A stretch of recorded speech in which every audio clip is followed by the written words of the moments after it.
and welcome to Professor Pincushion. I'm Tova and today I'm going to show you how to do the applique seam. Also known as an overlap seam, the applique seam is commonly done with sheer fabrics such as lace and organza where you have an embroidered motif. It's used to give you a seamless look and the ability to match up your fabric's design when sewing your pieces together. This technique is commonly used for high-end formal wear and really allows you to step up your sewing skill level. Let's go ahead and get started.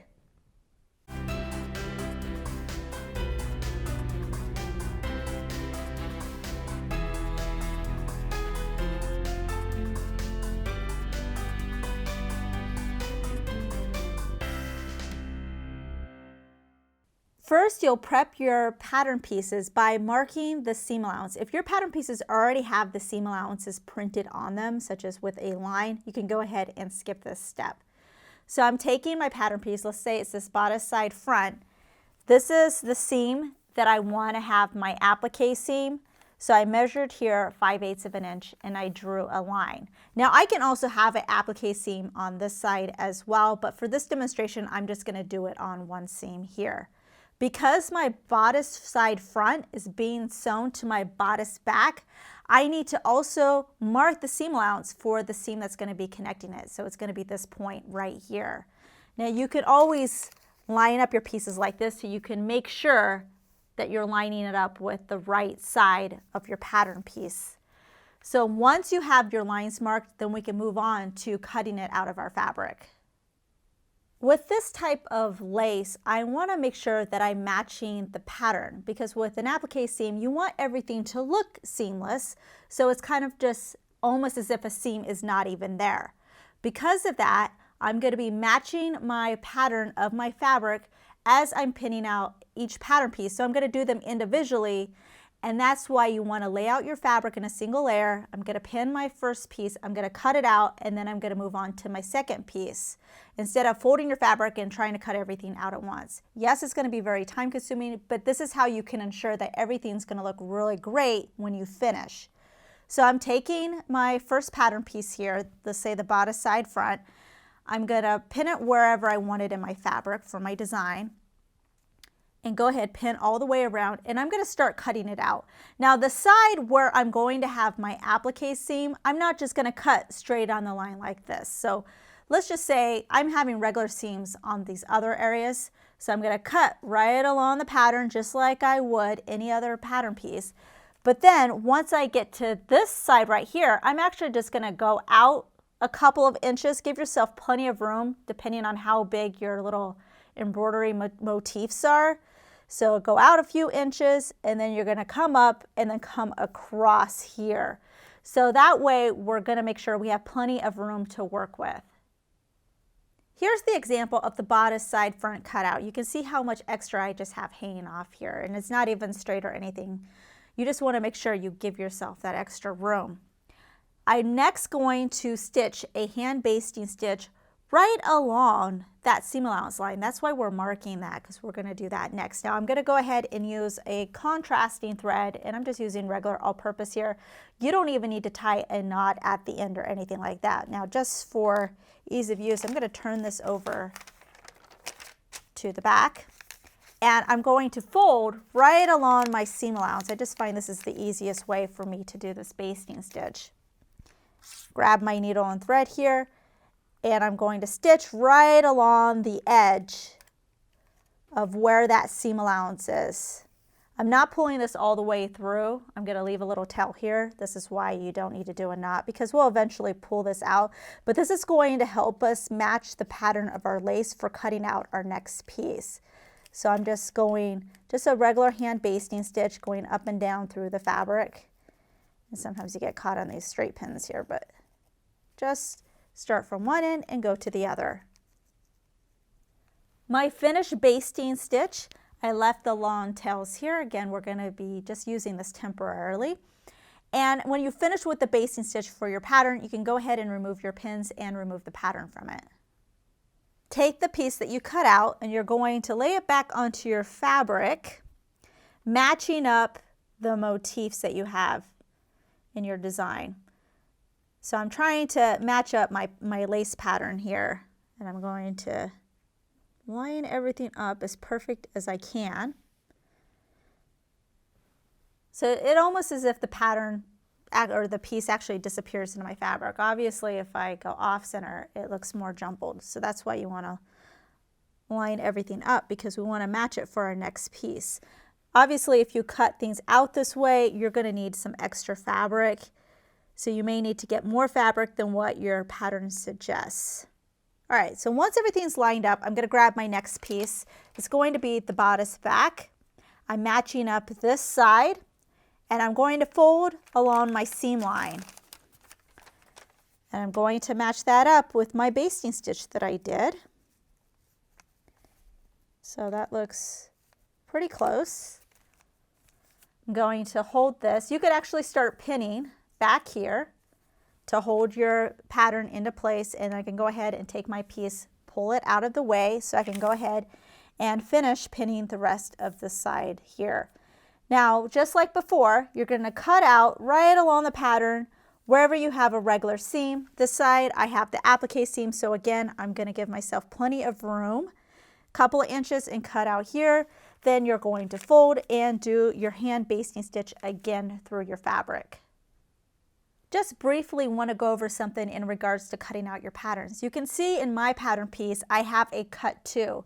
We are cutting our fabric as a single layer. So if I do need to cut 2, you want to make sure you end up with a left side and a right side to ensure that when I'm cutting out my pattern, I'm going to cut one with the pattern right side up. And then the next time I cut it, I'm going to cut it with the pattern right side down. That way you make sure you end up with 2 opposite pieces. Take both sides and lie them right side up, and we're going to overlap them again so that our basting stitch and our pattern motifs here are going to line up. So I'm going to match them up best I can. And you'll notice sometimes that this part here is not going to be lining up with this edge. That's fine, as long as the edge where the seam line is matching up with the edge here of your seam line, then that's the most important thing. Because we'll eventually be cutting this off, and I'll be cutting this extra part off anyways, so that doesn't really matter. What matters is you're lining up your lines, and then you're lining up your design as well.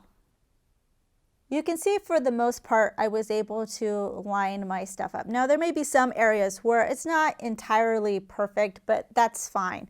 As long as you get the most of it looking pretty good, then that's what we want. So the next step is just throwing a few pins just to kind of hold it into place, because we don't want it shifting around when we try to sew it. You have 2 options. You can either sew it by machine or you can sew it by hand. Both options, you really have to take your time. So there is no really quick way to do it, but I'm going to show you how to do both. The first one is going to be with the machine. Now with both of these, you kind of need to decide on which motif you're going to follow as you sew it along. So I like to kind of stick where the motif is a little bit darker instead of going into the area where it's more open. That's going to make it a little bit less noticeable, but I create sort of a line for myself to follow. So if I start at the end, maybe I follow up along here, and I'm just sewing right along the edge, and maybe I'm going to follow along the side of this flower and then come up here, and I'm kind of working my way up to this point, but you can see that I'm kind of meandering with my stitch instead of just sewing a straight seam, because we want this to kind of not stand out as a regular seam. So you're going more with the flow of the pattern than going just straight. Now obviously if you have more of a motif where there's sort of larger patterns, you're going to follow along with that. It might make it a little bit easier for you than something like my example, which there's a lot going on here. As you're following along, you definitely want to stay in the area where we have this overlap. So I'm not just going to start here and then start sewing all along here and going here, because there's no point. There's nothing here to sew together. We want to be matching up and sewing one layer from this piece with one layer from this piece. Now, I'm going to take it to my machine so I can start sewing it, but I just want to show you a finished example. I went ahead and used a contrasting thread color just so it kind of stands out and you can see the path that I took. Now I just stayed on one side of my basting line, but it doesn't mean that I couldn't cross over here and then come back and then cross over again. It just makes it a little bit harder to remove this basting stitch if you keep stitching over it. So I kind of like to stay on one side of it if I can. Definitely for sewing this, you want to make sure that you're using a new needle and you're using one for really fine, lightweight fabric with lace. So I'm using a 70-10, but if you can get something smaller than that, then that's even better. I'm going to be stitching, and you can see I'm just using a regular sewing machine foot for this, but I shortened my stitch length because I don't want to go too fast. I'm sewing pretty slowly, and I may occasionally have to adjust as I'm going along. So I may do a few stitches, put my foot down, and adjust it again, because I want to go along with a certain line. Now, if your machine has, or if you have a free motion foot, then that's probably going to make it a little bit easier for you. But again, it's not necessary, and I can just do it with a regular foot too. Next, we're going to be cutting away the overlapped portions of the fabric. So you need to make sure that you're cutting away the right or the correct side. So with this top layer, here is my side front. So everything to this side, I'm going to be removing. So everything to the right of my stitches. I'm going to be using my embroidery scissors to cut as close as I can to my stitches, and all this is going to come off. And you can go ahead and remove your basting stitches if you want. On the bottom layer, we still have overlap right here. We're going to also go ahead and remove that. So here's my back piece. So everything to the left of the stitches on the back, I'm going to go ahead and again use my embroidery scissors to cut that away.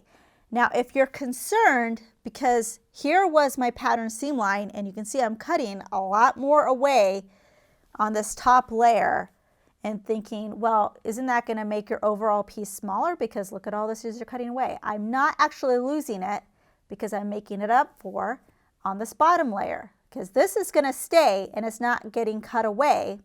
And since it matches up exactly with this top piece, everything should remain the same and should be the correct size. I'm going to cut pretty close to my stitches here. And you really need to be careful, not only that you're not cutting your stitches, but that you're actually only cutting the correct layer, because if I accidentally cut the layer underneath, then it could create a hole. So I'm just taking my time in cutting this and being very, very careful. My overlap has been trimmed away, so it definitely looks a lot cleaner now, except for the fact that I have a black thread going up the middle. But this is my piece now with the applique seam completed. You need to realize you're not going to have any seam allowance because we trimmed it all away. So that's why it's important to make a muslin if you're doing something with this technique, because if there's a mistake or you need a little bit extra fabric, there's no fabric to take, so you're basically going to have to cut out your pieces and start the process over again. Now I just want to point out, so I have my applique seam here, and you'll notice it was a distance away from the pattern seam line. When you do the applique seam portion of it, again, I said that you shouldn't be crossing over and over again on the line because it makes it hard to remove that basting stitch, but you still want to end up fairly close to that line. If you get too far away, if this was the pattern seam line and I'm stitching way over here, there could be a chance when you're trimming away your excess overlap that, especially if you have a pattern that's on a curve, maybe on the edges, it's not going to be as smooth of a curve as the pattern intended. Sewing by hand is the same exact process, just like doing the machine. You're going to line everything up. You're going to sew in that same meandering pattern, and then you're going to cut away the overlap. So the only difference is you're just sewing this part, the meandering part, by hand, and you can see I'm just doing a whip stitch. So I'm using a contrasting color thread, but you definitely want to use a matching color thread. I'm going through some of these lace holes that are on the edge of my motif that I want to follow, and then I come up through it to the top side. You want to make sure that you're going through both layers, so you're actually sewing the overlap sections together. So going through a lace hole to get underneath and then come up. So this is the whip stitch, and it's a little bit more time consuming than the machine stitch, doing it that way. But it's a little bit easier, or you have more control, since the machine forces you to kind of move a little bit faster, especially if you have a motif design that is a little bit more swirly or has a little bit more busyness to it, so it's harder to sew on the machine. But basically, after I finish doing this, then I would cut away the overlap sections. Here's an example I did with more of a matching color thread, so you can really get a feel on how it's supposed to look. I mean, this looks like a single piece of fabric. It doesn't look like it started off as two pieces and then I stitched it together. So this is really what you want to look, and the pattern matches, so that's great. If you want to, you can even take your two pattern pieces. We can lay it on top of it to make sure that it's the correct size that it needs to be, and it's just everything's correct and it's going to work out for us. So that matches up pretty good.